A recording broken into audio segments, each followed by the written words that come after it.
Please stand.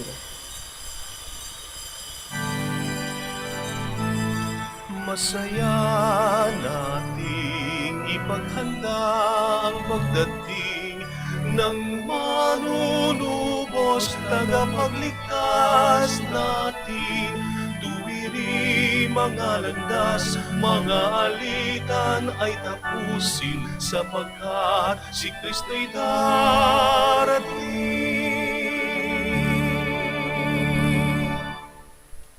In the name of the Father, the Son, and of the Holy Spirit, Amen. the grace of our Lord Jesus Christ and the love of God and the fellowship of the Holy Spirit be with you all. And with your spirit. My dear brothers and sisters, let us acknowledge our sins and to prepare ourselves to celebrate the sacred mysteries. I confess To Almighty God, and to you, my brothers and sisters, that I have greatly sinned in my thoughts and in my words, in what I have done and in what I have failed to do, through my fault, through my most grievous fault. Therefore I ask the Blessed Mary, ever Virgin, all the angels and saints, and you, my brothers and sisters, to pray for me to the Lord our God. May Almighty God have mercy on us, forgive us our sins, and bring us to everlasting life. Amen.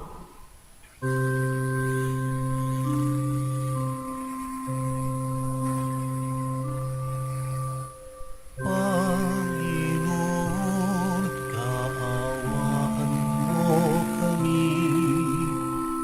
Panginoon, kaawaan mo kami. Kristo, kaawaan mo kami. Kristo, kaawaan mo kami. Panginoon, kaawaan mo kami. Panginoon, kaawaan mo kami.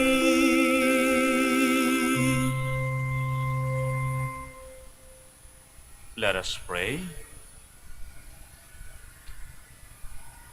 Almighty and merciful God, may no earthly undertaking hinder those who set out in haste to meet your Son, but may our learning of heavenly wisdom gain us admittance to his company, who lives and reigns with you in unity of the Holy Spirit, God, forever and ever. Amen. Please be seated. The prophet Baruch portrays Jerusalem as a mother longing to gather her children from exile. Jerusalem is invited to stop mourning because God will make her children return to her. A reading from the book of the prophet Baruch. Jerusalem, take off your robe of mourning and misery. Put on the splendor of glory from God forever. Wrapped in the cloak of justice from God, bear on your head the mitre that displays the glory of the eternal name. For God will show all the earth her splendor. You will be named by God forever, the peace of justice, the glory of God's worship. Up, Jerusalem, stand upon the heights. Look to the east and see your children, gathered from the east and the west at the word of the Holy One, rejoicing that they are remembered by God. Led away on foot by their enemies, they left you, but God will bring them back to you, borne aloft in glory as on royal thrones. For God has commanded that every lofty mountain be made low, and that the age-old depths and gorges be filled to level ground, that Israel may advance secure in the glory of God. The forest and every fragrant kind of tree have overshadowed Israel at God's command, for God is leading Israel in joy by the light of his glory, with his mercy and justice for company. The word of the Lord. Thanks be to God. The Lord has done great things for us. We are filled with joy. The Lord has done great things for us. We are filled with joy.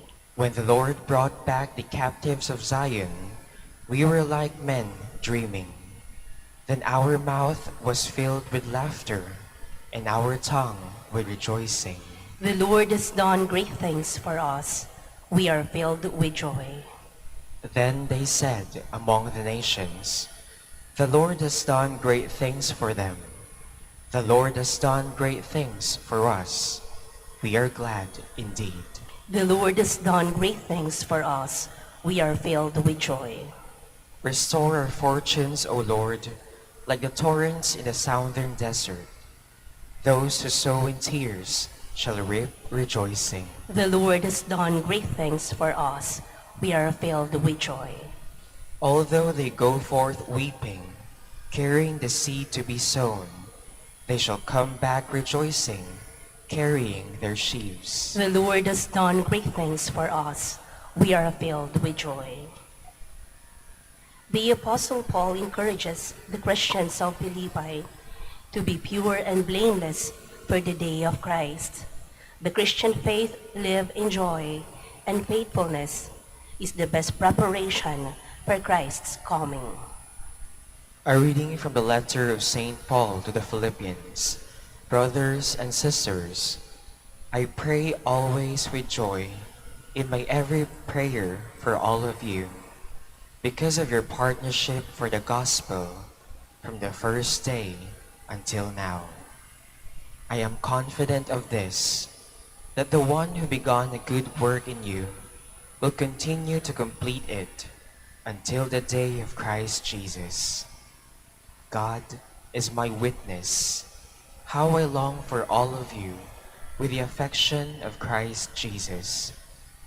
And this is my prayer, that your love may increase ever more and more in knowledge and every kind of perception, to discern what is of value, so that you may be pure and blameless for the day of Christ, filled with the fruit of righteousness that comes through Jesus Christ, for the glory and praise of God.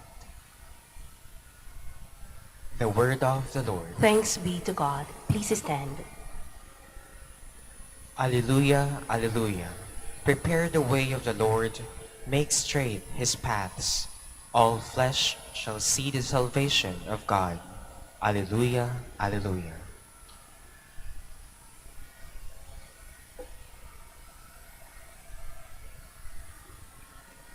The Lord be with you. And with your spirit. A reading from the Holy Gospel according to Luke. Glory to you, O Lord. In the 15th year in the reign of Tiberius Caesar, when Pontius Pilate was governor of Judea, and Herod was tetrarch of Galilee, and his brother Philip tetrarch of the region of Iturea and Trachonitis, and Lysanias was tetrarch of Abilene. During the high priesthood of Annas and Caiaphas, the word of God came to John, the son of Zechariah, in the desert.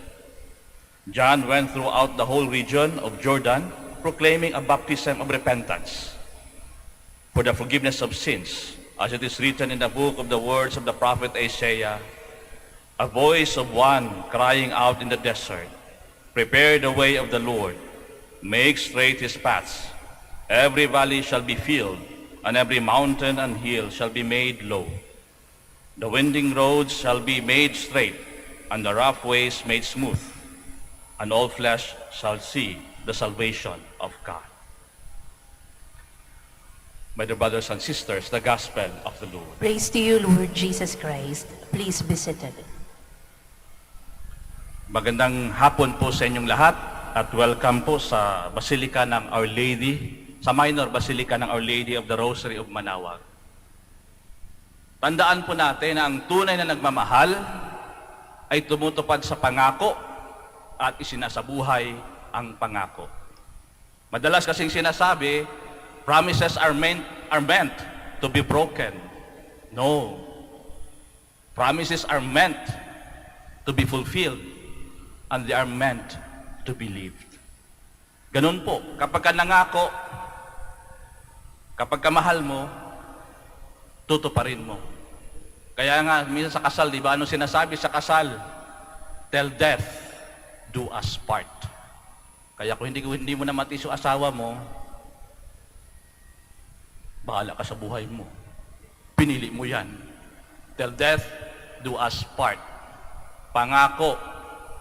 Pangako ng pagliligtas. Pangako ng pagmamahal. Kung titingnan natin ang mga readings ngayon, going back to the first reading, kung nakinig po kayo, tapos sa second reading, tapos sa gospel, may isang tema ito. It is all about the mercy and the love of God. For how many years? 300 years. Yung mga tao na mga Israelita, kung saan-saan napunta, exile. They don't have any prophet to guide them. And yun nga, hirap na hirap sila sa kanilang identity as a people of God. Pero dumating at muling binuhay ng Diyos ang kanyang pangako that I will be with you and I will guide you. Saan po yun? Sa Jerusalem. A promise made to the fathers and the forefathers of these people. And for how many years, akala ng mga Israelita nakalimutan na sila ng Diyos. No. Sabi nga, kahit dasal tayo ng dasal, minsan, hindi binibigay sa atin kaagad. Because God will always do it in His time. God's time is always the right time, and it is always on time. Imagine mo, for 300 years, na pariwara ang bayang Israel. 300 years, wala silang propeta. At muling inalala at pinaalala sa kanilang Diyos na meron siyang pangako. Naawa ang Diyos. Naawa. Kaya kung nakinig po tayo sa first reading, sinabi doon sa huling part, with His mercy and justice, sasamahan niya ang bayang Israel. Sa second reading, kung mapapansin ninyo, ganun din, increase our mercy, increase the justice, increase the love. Sapagkat sinasabi nga ni San Pablo sa mga Philippians, na ako pinagdarasal na sa bawat pagsubok na daraan sa ating buhay, I pray dun sa community niya that your love, your mercy, and your justice may increase.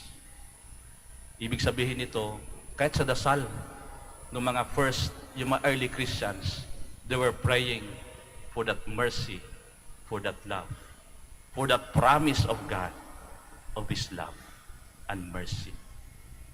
Because the justice of God is nothing else but mercy. Sa Ebanghelyong binasa natin, kung mapapansin ninyo, may mga minensyon na mga pangalan. Dito pinapakita sa atin na ang Diyos ay nagkatawang tao, pumasok sa history ng tao. The only way to prove that God, ang Diyos ay nagkatawang tao is i-mention mo kung sino yung mga tao na nabuhay noon. Kaya kung mapansin ninyo, puro pangalan. Pangalan ng mga tao, ng high priest, ng mga governor during that time. Ibig sabihin nito na ang Diyos na bagamat kaya, powerfully, could do things from a distance, God chose to incarnate and to fulfill the promise of love, that promise of mercy to His people. Siguro sa mga nag-aral at nakakaalala pa ng salvation history, palagi yang may covenant between God and His people. God and His people. At palagi yan, The Lord is always faithful and the man is always sinful. Kaya nga sa salvation history makikita natin na God never lose sight of the goodness of man. God never lose sight of the goodness of man. Kahit ilang beses pang nadapa, nagtraidor, sinaktan ang Diyos, pinatay ang mga propeta, yet the Lord fulfilled that promise. The promise of love, that promise of mercy. Kaya kung mapansin ninyo sa Ebanghelyo binasa natin, it is a proof that God truly became man. Ang Diyos ay naging tao, nagkatawang tao, at namuhay bilang isang tao. He embraced the dirt, the filth, ang dumi ng pagiging tao, except sin, of course. Kaya dito natin makikita, kapag ikaw po'y tunay na nagmamahal, tinutupad mo ang pangako mo, and you become what you love. Pansin niyo na kapag nagmamahalan kayo, nagiging kamukha mo na yung asawa mo. Nagiging magkamukha kayo. Kaya tingnan yung asawa ninyo, kamukha nyo ba? O baka kamukha ng kapitbahay nyo? Delikado. Tinupad ng Diyos ang pangako ng pagmamahal. Kaya kapag nagmahal ka, you fulfill that promise. You live that promise. At paano naman dito? Kaya dito makikita natin na yung role, ito na, pumasok. Sa salvation history, kasama palagi si San Juan Bautista na naghanda. Ito po, naghanda ng daan ng Diyos. Pero kung titingnan din natin yung buhay ni San Juan Bautista, it is a life that is full of mystery. Imagine mo yung kanyang nanay at tatay may edad na 80 years old. Sabi, more or less. Imagine mo, 80 years old, mabuntis pa. Siguro pag makikita kayo ng 80 years old dito, sasabihin nyo, ano ba yan? May edad na. Lumandi pa. Pero during that time, kapag ka ikaw po, itong dalawang ito, si Zacharias at si Elizabeth, wala silang anak. Imagine mo, during those times, kapag wala po kayong anak, you are a couple that is cursed. Sapagkat hindi kayo makaproduce ng buhay. Imagine nyo na, nung nabuntis at nanganak si Elizabeth, lahat nung tinatawag na curses sa pananaw ng mga tao, doon kay Elizabeth at kay Zacharias, nagbago lahat dahil kay San Juan Bautista. Even the very life of John the Baptist is full of mysteries. Ito na, naghanda na nga ito. And even his very own life, he lived a simple life. At ang kanyang mensahe, repent and prepare the way of the Lord. Conversion. Yun yung kanyang mensahe. Madalas kapag conversion, kapag ito po'y brought about by threat, kapag tinakot ka, pwede ka magbago kapag tinakot ka, di ba? Pwede po, napipilitan ka. But you know, ang tunay na conversion o pagbabagong buhay is not brought about by threat of the fear of God, but it is brought about because of the love and mercy of God. Ikaw po'y nagbabago dahil naramdaman mo ang pag-ibig ng Diyos. Nothing else. Sapagkat kapag ikaw po'y nagbago dahil pinilit ka lang, tinakot ka, that is not true conversion. Kapag umalis yung tao, pwede ka nang bumalik ulit. Pansinin nyo, ito nga, sa war on drugs. Sa totoo po, marami pong nagbago. But there are some na nakakausap ko po, Father, natakot lang talaga ako kaya ako nagbago But there are some people who genuinely are converted and stop using it.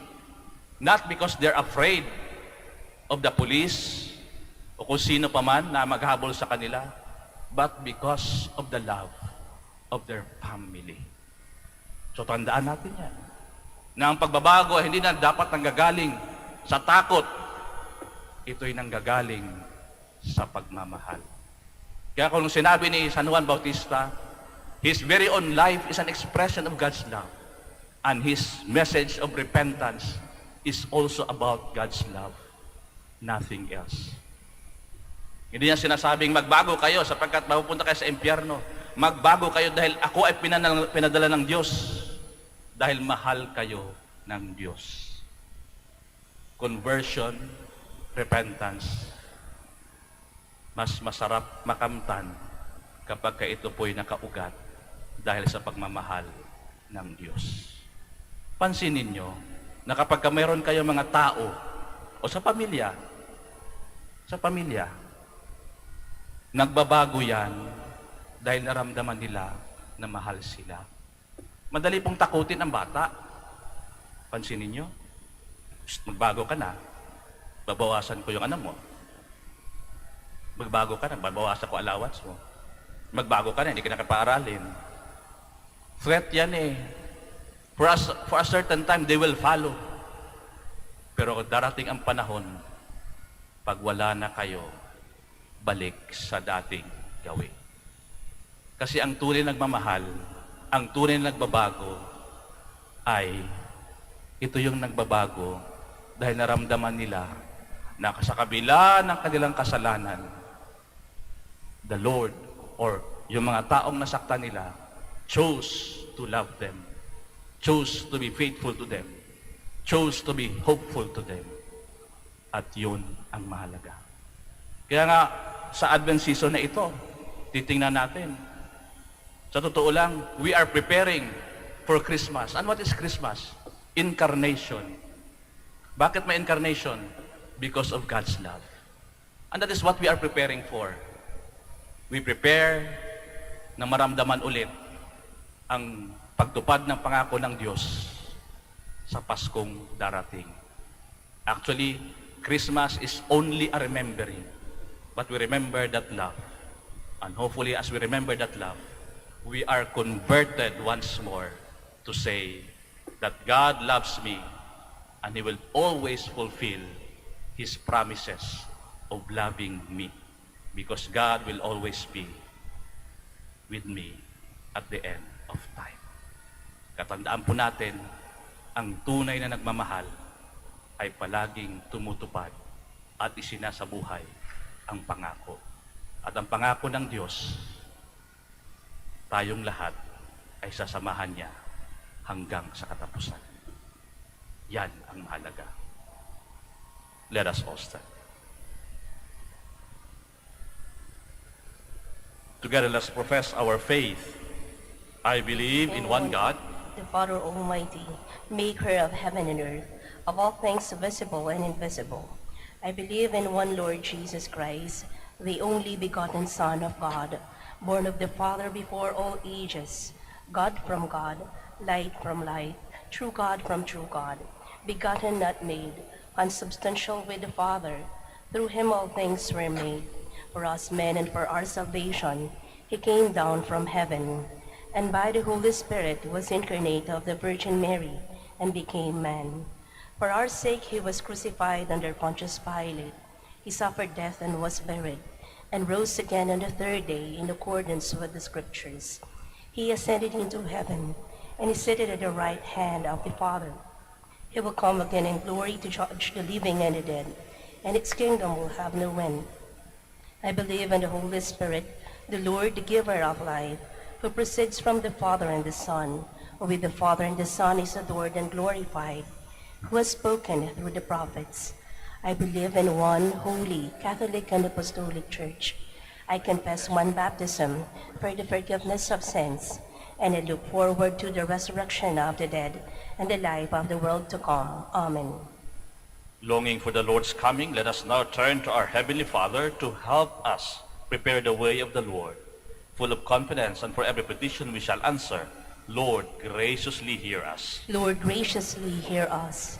For the church leaders and missionaries, may they have the zeal and courage to go out of their comfort zones and reach out to those who are in peripheries. We pray. Lord, graciously hear us. For government officials and those who are in public office, May they shun corruption and their selfish interests and promote peace, justice, love, and equality instead. We pray. Lord, graciously hear us. For the victims of the COVID-19 pandemic, may they find healing and spiritual nourishment from the true healer, Jesus Christ, our Savior. We pray. Lord, graciously hear us. For our handicapped brethren and those who are suffering from AIDS, may they have recourse and consolation in our God, who is always with us and in us. We pray. Lord, he graciously hear us. For our departed brothers and sisters, may they enjoy the company of Christ with his angels and saints in God's kingdom. We pray. Lord, graciously hear us. Let us pray for the urgent concerns of our community and our personal intentions.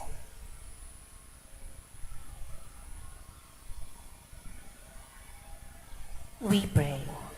Lord, graciously hear us. Heavenly Father, level the mountains of our pride and hate so that love and forgiveness may truly reign in our hearts as we await the coming of Christ, your Son, our Lord. Amen. Please be seated.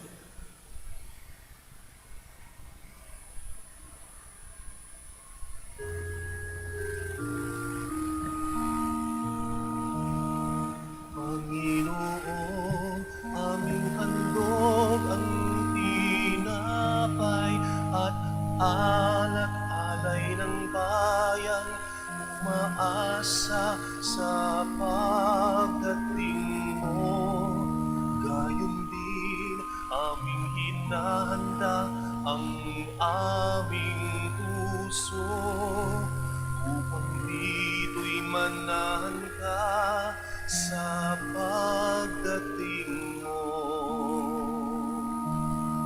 Panginoon, aming handog ang tinapay at alak-alay ng bayang, umaasa sa pagdating mo. Gayon din aming hinahanda ang aming puso, upang dito'y manahan ka sa pagdating mo. Please stand. Pray, my dear brothers and sisters, that my sacrifice and yours will be acceptable to God, the Almighty Father. May the Lord accept the sacrifice at your hands for the praise and glory of his name, for our good and the good of all his holy church. Be pleased, O Lord, with our humble prayers and offerings, and since we have no merits to plead our cause, come, we pray, to our rescue with the protection of your mercy, through Christ our Lord. Amen. The Lord be with you. And with your spirit, Lift up your hearts. we lift them up to the Lord. Let us give thanks to the Lord our God. It is right and just. It is truly right and just, our duty and our salvation, always and everywhere to give you thanks. Lord, Holy Father, Almighty and eternal God, through Christ our Lord. For all the oracles of the prophets foretold him, the Virgin Mother longed for him, with love beyond all telling. John the Baptist sang of his coming and proclaimed his presence when he came. It is by his gift that already we rejoice at the mystery of his nativity, so that he may find us watchful in prayer and exultant in his praise. And so, with angels and archangels, with thrones and dominions, and with the hosts and powers of heaven, we sing them of your glory, as without end we acclaim.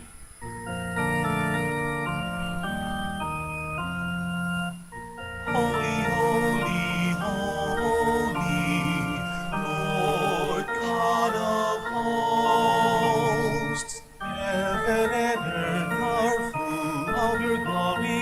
Hosanna in the highest. Blessed is he who comes in the name of the Lord.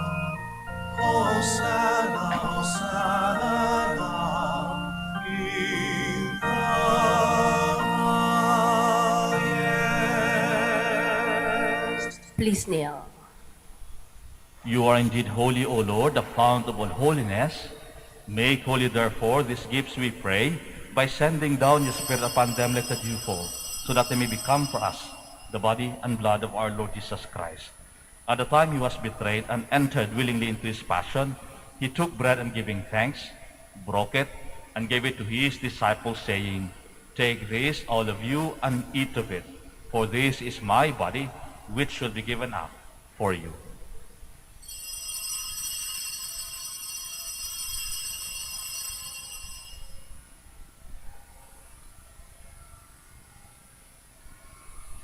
In a similar way, when supper was ended, he took the chalice, and once more giving thanks, he gave it to his disciples, saying, "Take this, all of you, and drink from it, for this is the chalice of my blood, the blood of the new and eternal covenant, which will be poured out for you and for many, for the forgiveness of sins.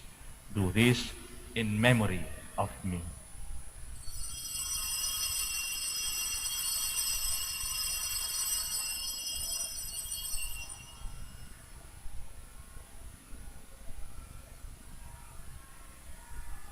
Let us proclaim the mystery of our faith.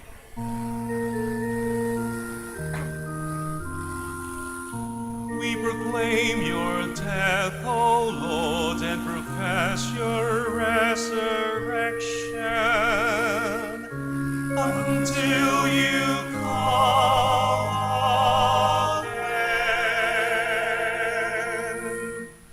Therefore, as we celebrate the memorial of his death and resurrection, we offer you, Lord, the bread of life and the chalice of salvation, giving thanks that you have held us worthy to be in your presence and minister to you.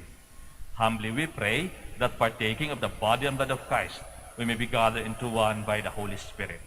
Remember, Lord, your church spread throughout the world, and bring her to the fullness of charity, together with Francis our Pope, Socrates our Bishop, and all the clergy.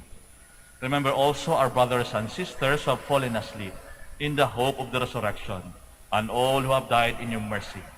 Welcome them into the light of your face.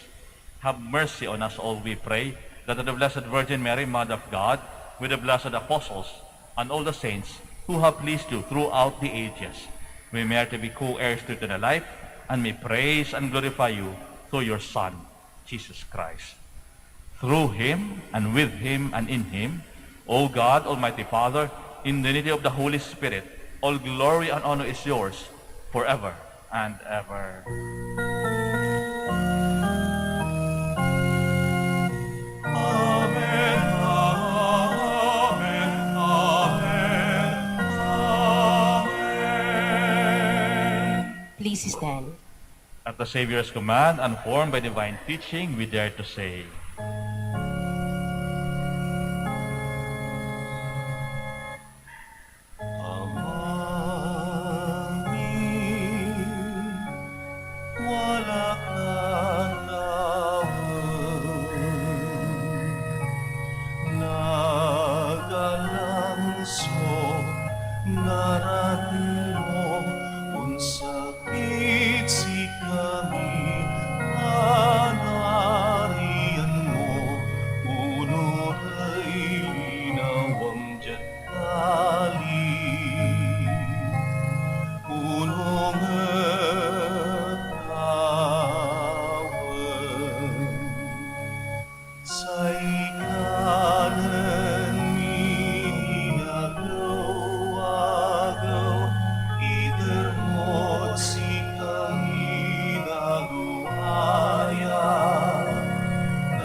Deliver us, Lord, we pray, from every evil. Graciously grant peace in our days, that by the help of your mercy we may be always free from sin and safe from all distress as we await the blessed hope and the coming of our Savior, Jesus Christ.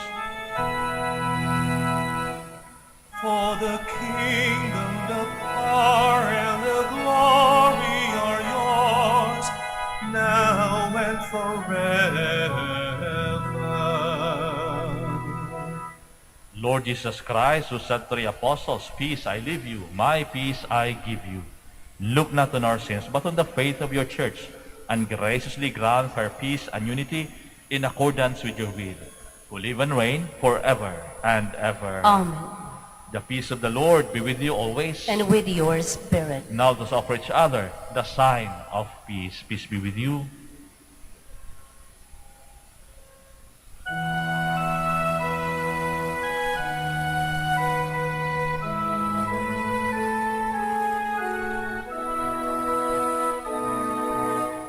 Lamb of God, you take away the sins of the world.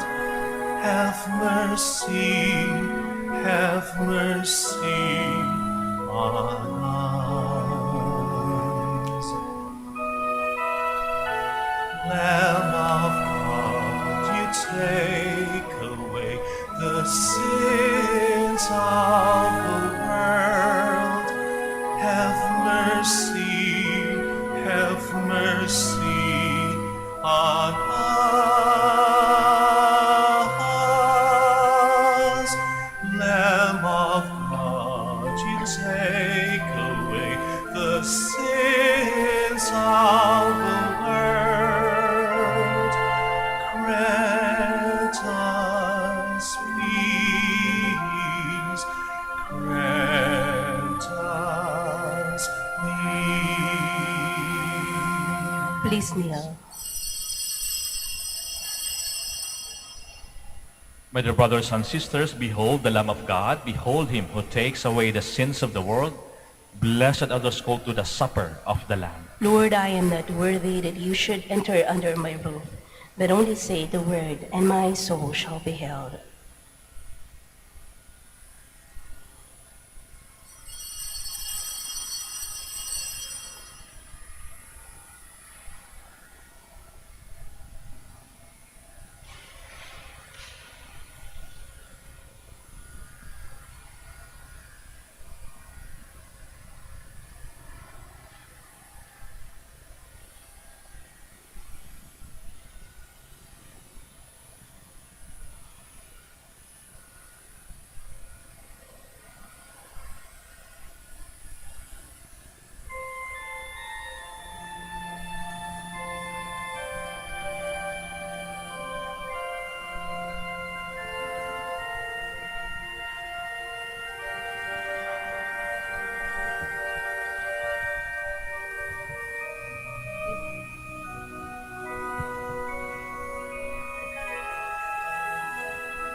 Kay gulo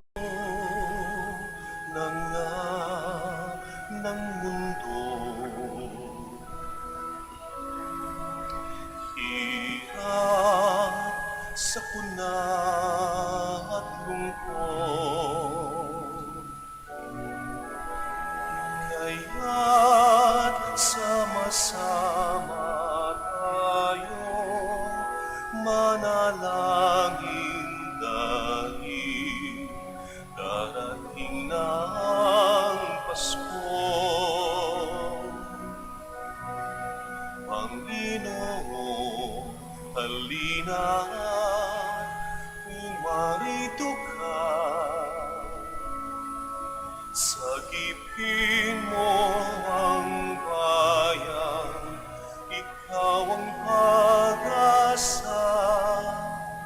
Gabay ng mga mahihirap. Panginoon, iligtas mo ang iyong bayan.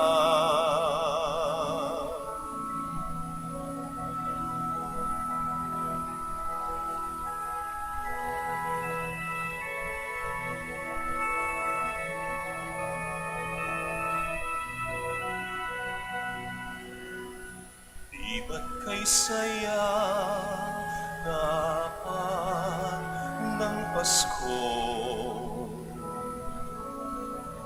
Kung bawat pamilya ay buo, kaya idalangin natin ang bawat tahanan bago sumapit ang Pasko.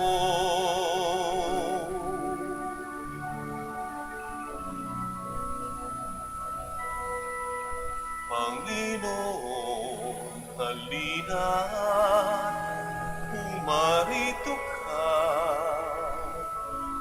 Sakipin mo ang bayan, ikaw ang pag-asa.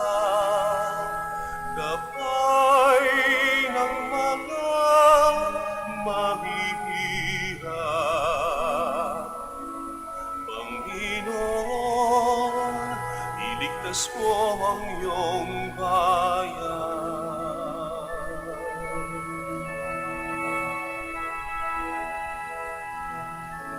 Di ba't kay saya dapat ng Pasko? Kung bawat pamilya ay buo, kaya't idalangin natin ang bawat tahanan bago sumapit ang Pasko.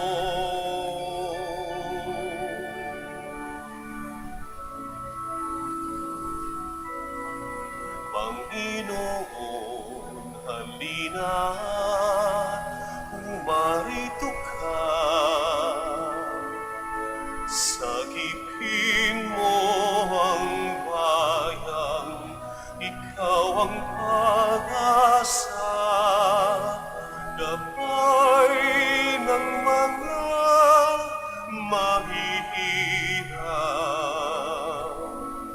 Panginoon, iligtas mo ang iyong bayan.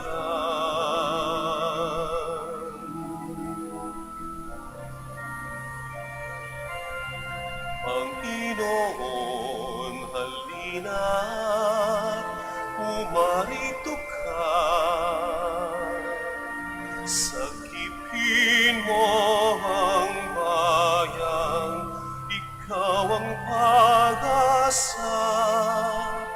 Gabay ng mga mahihirap. Panginoon, iligtas mo ang iyong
Please kneel for the prayer for the elections.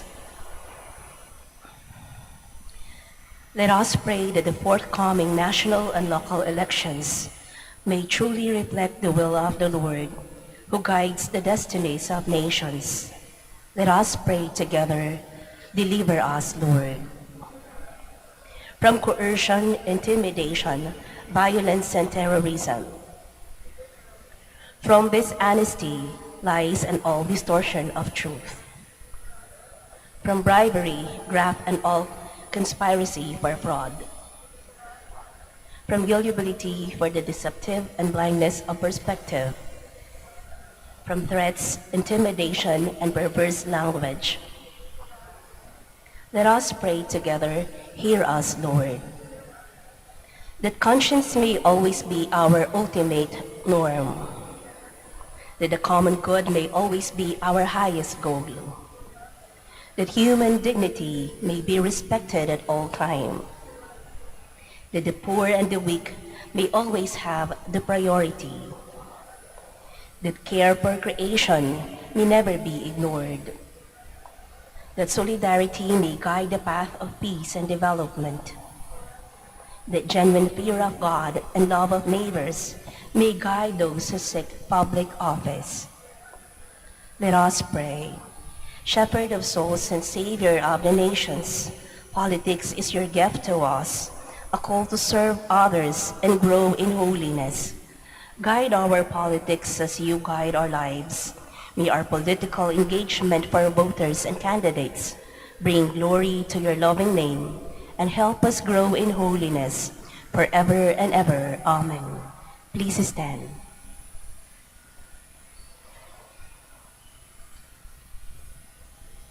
Let us pray.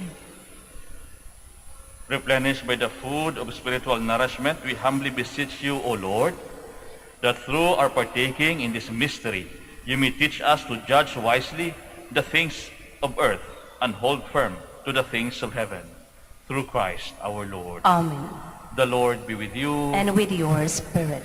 Bow your heads and pray for God's blessing. Turn your people to you with all their heart, O Lord, we pray. For you protect even those who go astray, but when they serve you with undivided heart, you sustain them with still greater care.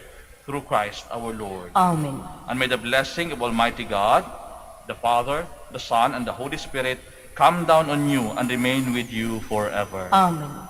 The Mass is ended. We go in peace. Thanks be to God. We shall now pray for the prayer of the blessing of the sick, and afterwards we pray for the blessing of rosaries and other religious articles and images. The Lord be with you. And with your spirit. God, our Almighty Father, by your blessing you give us strength and support in our frailty. Turn with kindness toward our sick brothers and sisters. Free them from all illness and restore them to good health. Through the intercession of Our Lady of the Rosary Manaoag, so that in the sure knowledge of your goodness, they will gratefully bless your holy name. We ask this through Christ our Lord. Amen. Now for the blessing of rosaries and religious articles and images, in memory of the mysteries of the life, death, resurrection of our Lord Jesus Christ, and to the honor and glory of the Blessed Virgin Mary, Mother of Christ, Mother of the Church, Our Lady of the Rosary Manaoag, may these rosaries, images, candles, oil, and other religious articles be blessed and made holy in the name of the Father, and of the Son, and of the Holy Spirit. Amen.